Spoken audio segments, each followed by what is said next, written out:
Hey, folks, this is the Book Talk with Corbin podcast.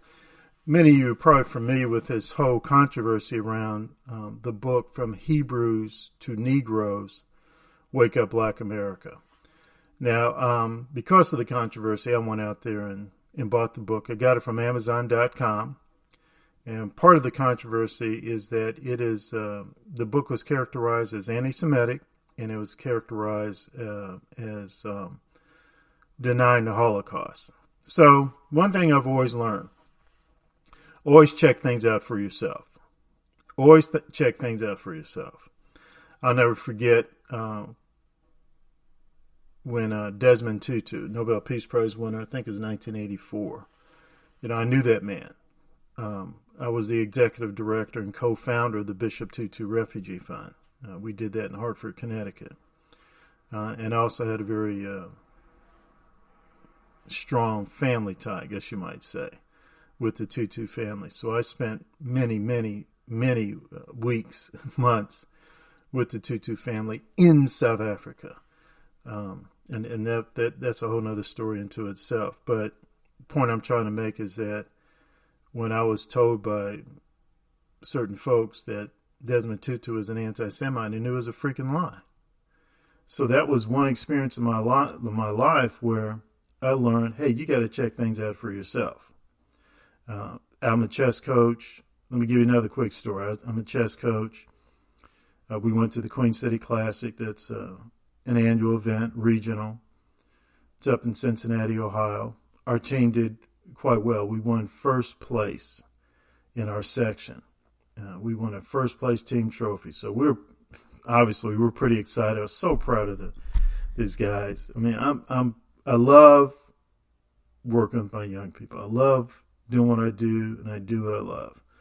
But I was really, really excited and proud of them when they won that first place team trophy, because we had been up there at the Queen City Classic several times before that time. And then all of a sudden, boom, we won first place. And those guys, it was a gritty fight. So I contacted different people, including the governor's office. And at the time, the governor was Matt Bevin. He was a Republican. But we didn't contact him because he's a Republican. We contacted him because, number one, it was a regional tournament. Number two, we were the largest contingent from Kentucky. We had a huge number of kids, and we won first place. So we contacted the governor's office, and actually I was just sort of asking for the governor to send us a letter of congratulations. Well, the governor's people kept saying, well, no, we want the governor to actually meet these young people and shake their hands and take photos with them. I didn't think too much about it. I mean, my God, he's the governor. He's busy. But he did it. He arranged for us to, he arranged to come over and meet with my students. And David James was there. Dan Orman was there. And James Peden was there. James Peden, as you know, is on Metro City Council. I was just nervous as all heck. I couldn't believe it. Nervous, excited. The governor is going to meet with my chess team. And of course, some chess parents came out as well. It was great. Next thing I know, it's reported all over the news. It was like a day or two later, I find out they're accusing the governor of racism. And seriously, folks, I was there. I was there for the whole 45 minutes. A racist? What? I couldn't believe what they were saying. I mean, literally, I couldn't believe it. And people had to tell me about it because I haven't had a television up to that point. I haven't had a television for 8-10 years, and I still don't have a television. So people would tell me firsthand, what was being reported. Again, folks, I was there. What do you mean racism? I was there. So I learned in a hard way, and it still upsets me to this day because the whole story is about the governor's alleged racism. They completely ignored talking about my young people's accomplishments. They completely ignored that. And it's almost as if indirectly certain white folks are saying, how dare you, Negro? How dare you, Negro, and you little black kids go and achieve and then receive recognition from somebody we don't like? What? I mean, ooh. It irks me to this day. But I'm not here to talk. So I'm just give you those two stories to say, check things out for yourself. Check things out for yourself. Because I can give you other stories. I can tell you about a research paper I had done at college that just exposed lie after lie after lie the New York Times is saying about Malcolm X. So check things out for yourself. So I bought the book, Hebrews to Negroes, Wake Up Black America. And I was looking for two things. One was, where's the anti-Semitism and where's the Holocaust denying nonsense? Because everybody in their right mind, you've got 3/4 of a brain, knows that denying the Holocaust is absolutely absurd. I mean, it's just flat out dumb. And anti-Semitism, same thing. I mean, come on, please. Really? It's dumb. It's just flat out ridiculous. So, folks, it's a book that's well over 300 pages. And I've had it now for close to 2 weeks. And I still haven't found the anti-Semitism in it. And I still have not found anything in that book where there's Holocaust denial. If it is there, please, and this is a sincere plea, show me. Give me chapter and verse. I'm serious. Give me chapter and verse and show me where the anti-Semitism is. I can reason that I can see why some groups of Jewish folk would regard some statements as anti-Semitic. But look, you know what you really are having? It's a family squabble.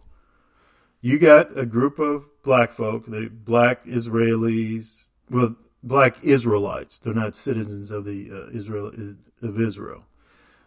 Black Israelites, black Hebrews, black Jews, who claim that the original 12 tribes of Israel are black folk. And they claim that Jesus was a black man. And therefore, some groups of black folk here in the United States, it's not all, but some groups of some of us black folks here in the United States are descendants from the 12 tribes of Israel. And if you don't know what that is, go to the Old Testament and the Bible, and they'll talk about the 12 tribes of Israel. That's what all these guys are saying. And they're different. There are other Jewish folk who say, well, no, that's not quite true.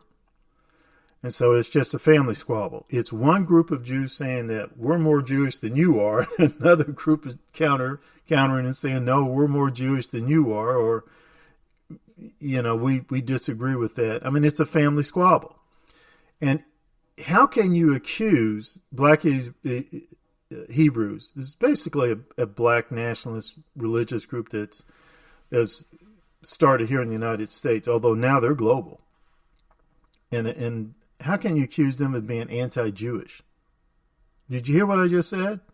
They claim that they are the true Jews. They claim black people are the true Jews. So how are they anti-Jewish? How are they anti-Semitic? I mean, it's some mental gymnastics there that really makes me chuckle, as you can obviously say. But bottom line, hey, it's a family squabble. Deal with it, struggle with it. I don't care. I enjoyed reading parts of the book because it does give some very powerful messages to black folk in the United States of America. Very powerful messages. And really economic messages. And really economic messages that, the vast majority of black nationalist groups and black nationalist thought leaders would wholeheartedly embrace. I mean, going back to Master Fard Muhammad, the Honorable Elijah Muhammad, Marcus Garvey, Noble Drew Ali, George Padmore, Today, Earn Your Leisure, Wall Street Trapper, Dr. Boyce Watkins, Claude Anderson. I mean, a lot of those black nationalist thinkers, thought leaders, they would just... I honestly believe that the majority of what was said about how black folk in the United States should perform economically and financially and business-wise, how they articulated that in that book, From Hebrews to Negroes. I mean, I think the wide majority of black nationalist religious or political organizations in this country would embrace that. Here's one thing I want to say to my white Jewish brothers and sisters. Look,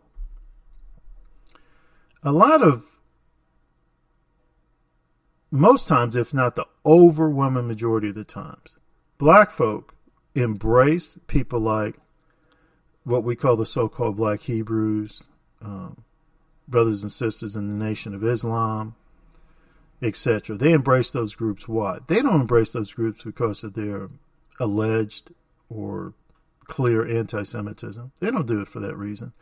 They embrace that group's message of black folk doing for self. Black folk coming together, uniting as black folk, and doing for self.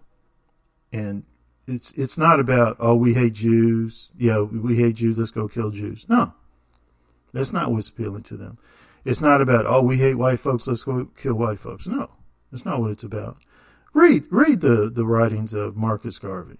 He's sort of like the father of modern black nationalist thought in the United States. And I would say before him, I'd say the person who preceded him would be like Booker T. Washington, the founders of the Freedom Journal, Paul Cuffey. It wasn't about, oh, we hate Jews, let's go kill Jews. It wasn't about, oh, we hate white folk, let's go kill white folk.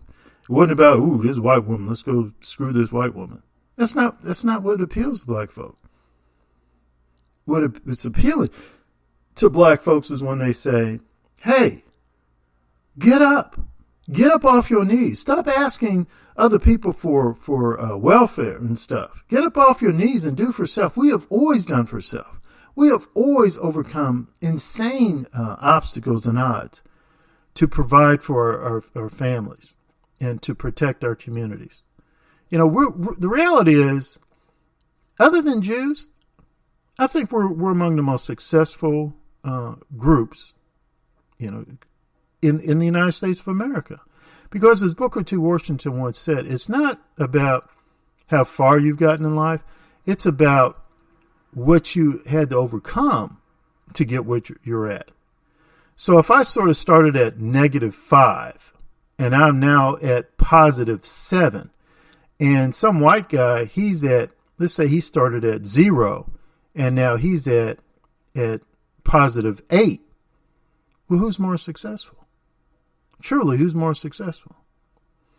And again, I would say to Jewish folk, I would say about Jewish folk and about black folk, you know, we're two groups that really had to overcome some tremendous obstacles. But look where we're at right now as a group, as a people.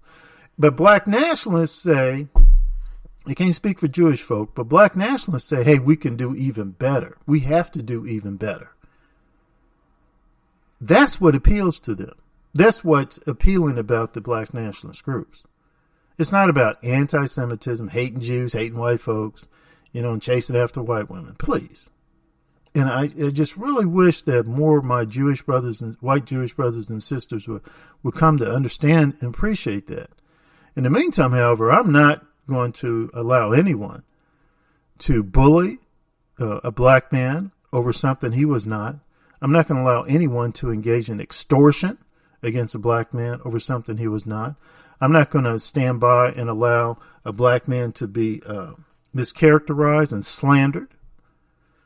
I'm just not going to do that. And if that sort of bothers some people, well, I'm sorry, you're bothered. You know, deal with it. Pray about it. You know, engage me in rational discussion. You know, let me know. But I'm just not going to do that. That's not where I'm coming from. So let me go back and talking about this book, From Hebrews to Negroes. Again, if there is Holocaust denial in there, you know, point it out to me, show it to me, chapter and verse. I still got the book. I'm still going to go through a few more pages in it. But I've got other books that are more important for me to be honest with you, more important for me to deal with. Now, I do think I can see where some people try to make the stretch, whether Holocaust deniers because they say that the Atlantic slave trade Holocaust was just as bad, if not worse, than the European Holocaust, you know, during World War II. But that's not denying the Holocaust. I don't know how you're defining Holocaust denial, but that they did clearly state that in that book, and they clearly make that argument. And I'm sorry, they throw some documentation and you know, numbers behind that. And I had to admit, you know, I thought I knew about the Arab-Muslim slave trade and then, you know, white folks, the Atlantic slave trade. But, oh, my Lord, I didn't know about brutal, how the Arab Muslim slave trade was, how it had such a devastating impact on black folk in the African continent. And then I also did not know there were guys like Muammar Gaddafi. He openly acknowledged it, that horrific racism. And so, people like, they're black nationalists say, hey, we've gone through a Holocaust too. And it was just as bad, if not as bad as what white Jewish folk went through in the 40s. Hey, again, now that, I don't say that's Holocaust denial, and I think that's something that more black folk should struggle with, deal with. They should know more about those facts. And I don't know. And I don't know if it's really worth, black, Jewish groups, Jewish groups and black nationalist groups getting together and sort of dealing with that, because it's sort of like, I don't see anything positive coming out of having an extensive conversation about it. But that's just my opinion. But I just wanted to talk about that book. And again, I want to appeal to people. Hey, chapter and verse, tell me where the anti-Semitism is. I'm not saying it isn't there. I'm not saying it is there. I'm just saying from what I've read so far, I'm not seeing it. That doesn't mean anything. I'm black and I'm slow. Point it out to me. And the Holocaust denying stuff, I'm not saying it. I'm not saying it is there. I'm not saying it isn't there. But I'm saying based on what I've read so far, I'm not saying it. I'm black and I'm slow. Show me chapter and verse, where you see that's stated in the book. And here's the final thing I am saying about that book. I want to encourage black folk to read it, because they do say some things about black economic empowerment and wealth building that I really think more black folks should read, more black folks should be about. I'm not saying embrace anything anti-Semitic or Holocaust denial. That's just dumb. That's not where we're coming from. That doesn't help us as a people. But there are some things in that book that is very helpful, and I think it should be read. Hey guys, this is Book Talk with Corbin. I have a website, booktalkwithcorbin.com, Corbin. Booktalkwithcorbin.com. Go check out my other podcasts and reviews, interviews, etc. I also have a Facebook page, Book Talk. Well, yeah, I do have a Facebook page. And then I also have a YouTube channel called Corbin Sievers, Seavers, or Book Talk with Corbin Sievers. That's a YouTube channel. Please subscribe, share my podcast interviews, etc. with other folk. And hey, it's been great. You can expect to hear from me again soon.